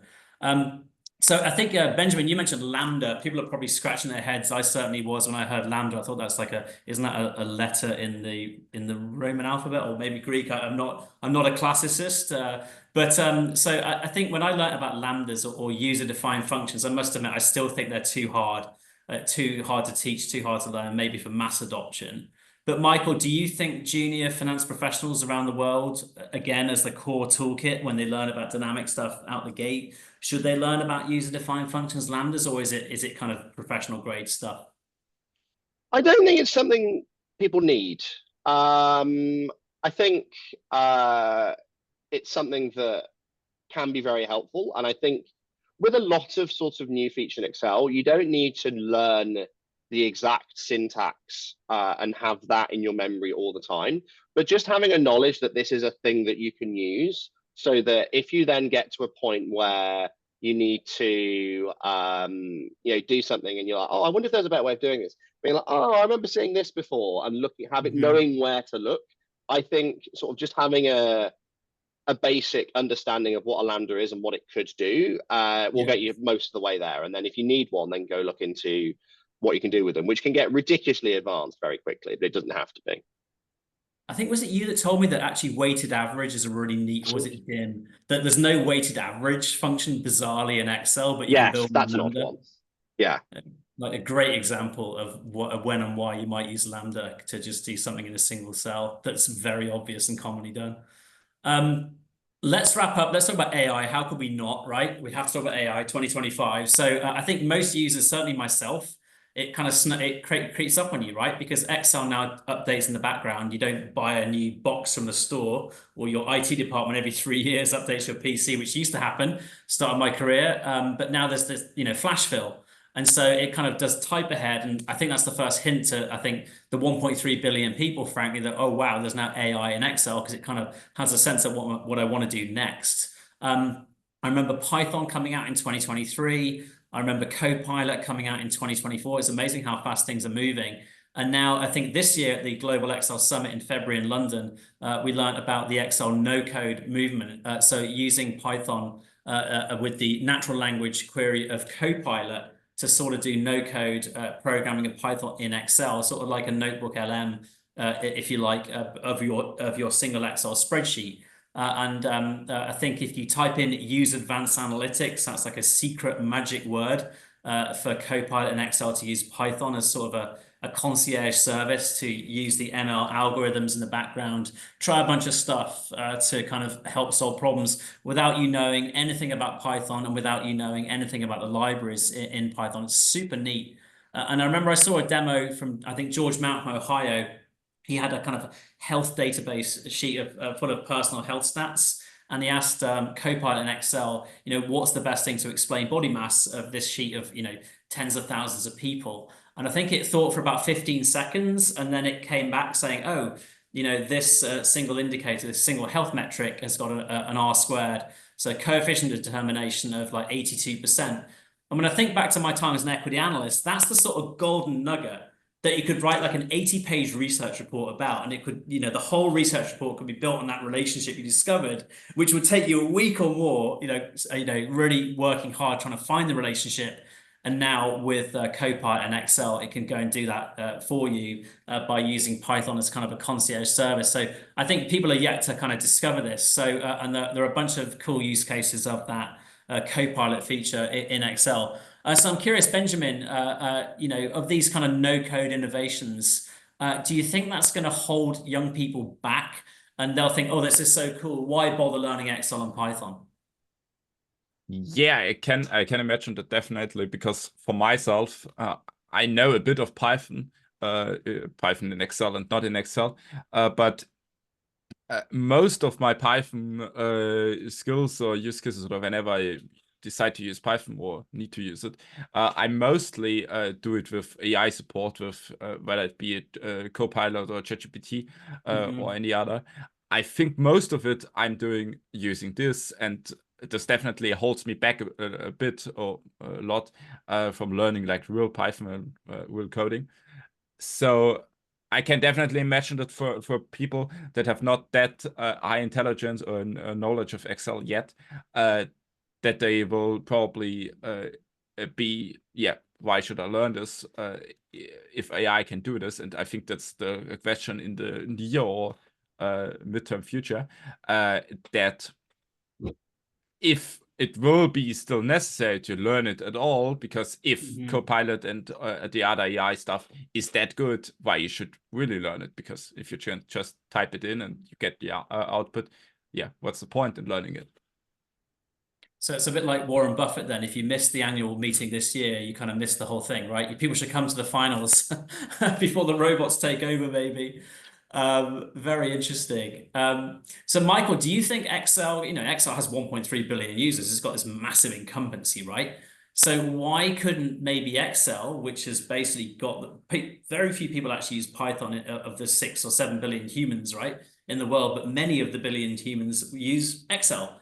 So couldn't Python kind of become sort of the main gateway Excel become the gateway to Python rather? Or do you think Copilot is, or do you think Copilot's like a new paperclip? It's just, it's an annoying function, hit the wrong key, you don't want to do it, and people will kind of turn away from it. Yeah, I do think, I mean, on the Copilot side, I think Microsoft perhaps are pushing it a little too hard. And I think, as you say, the new paperclip, I think it is surprising how little they've learned from how much people sort of hated Clippy and how he was always there. And it like, Yeah. I think, and it is difficult for Microsoft because, there didn't used to be like the Grok paperclip or the Chat GPT paperclip to compete with them, whereas now there is. So, it is a very sort of congested space. I know Microsoft are keen to put their stuff front and center, but I think at the moment, all they're really doing is annoying people with how front and center they're trying to put it in people. Yeah. As for Python, I'm not an expert in Python at all. It was on my to-do list to learn it for the competition last year. I didn't. It's on the to-do list this year. I probably won't. I think, for people who need to use Python a lot, I think, although the Excel sort of in Python has most of the libraries that most people would need to use, I do think from what little I know that like the Excel editor, it's good for like a simple use case. For anything complex, I think it needs a bit of work. And also the fact that people can't import their own libraries for security reasons, which is very valid. And I think most of them are there.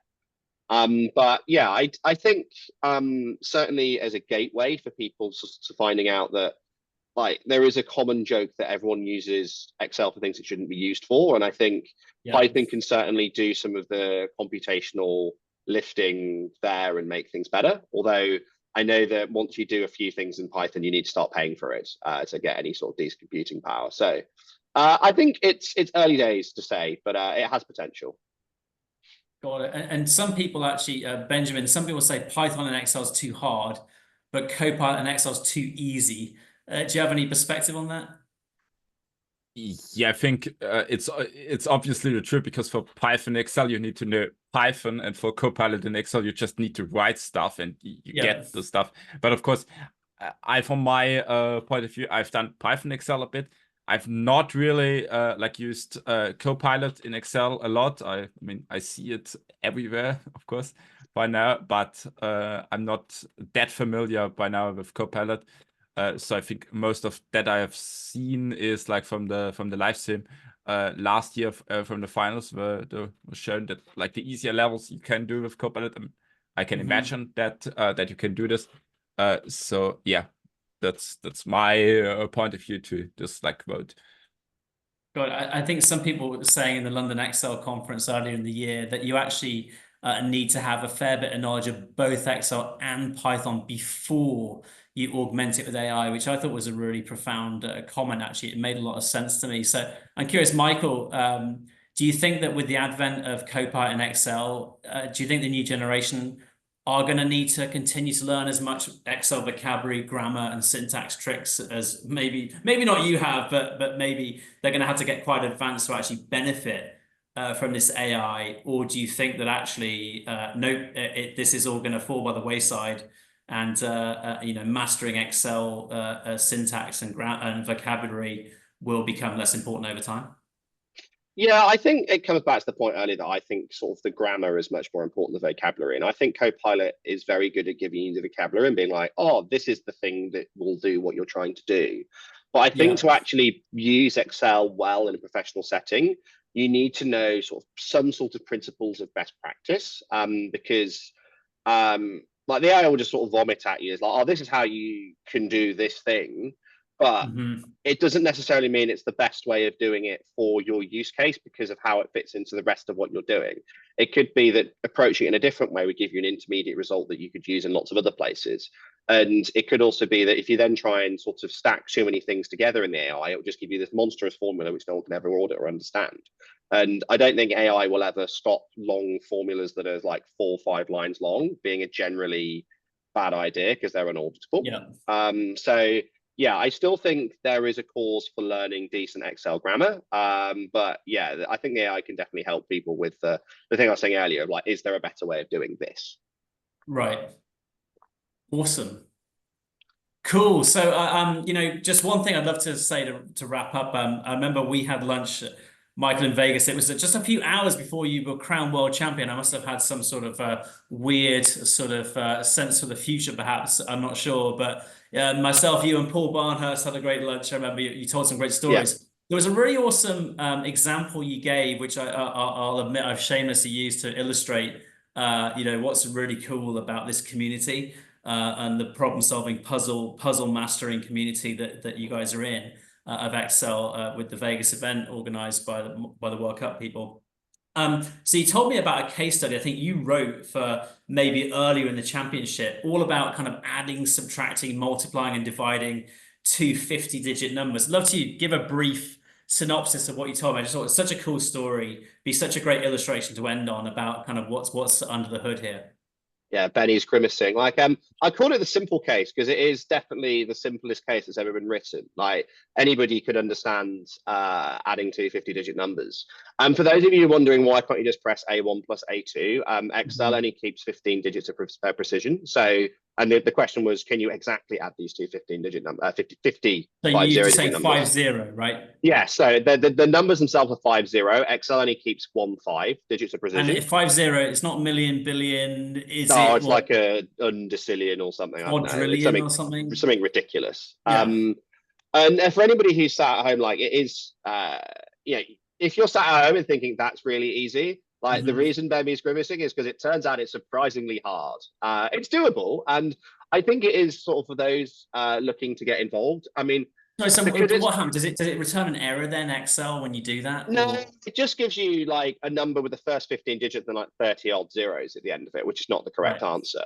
So, I mean, it's a difficult case. So, like, if you want to give it a go at home and you get frustrated by it, they're not all that hard. Like, it's probably one of the hardest cases ever written. But I mean, I thought it was hilarious because it was such a elegantly simple yet impossible to complete case. Like, very few, I don't think anybody got a perfect score. Those who've got a decent score use some sort of semblance of AI to do it. Ironically, Python it's the and Excel Fermat's will do last it very theorem quickly. of Excel, basically.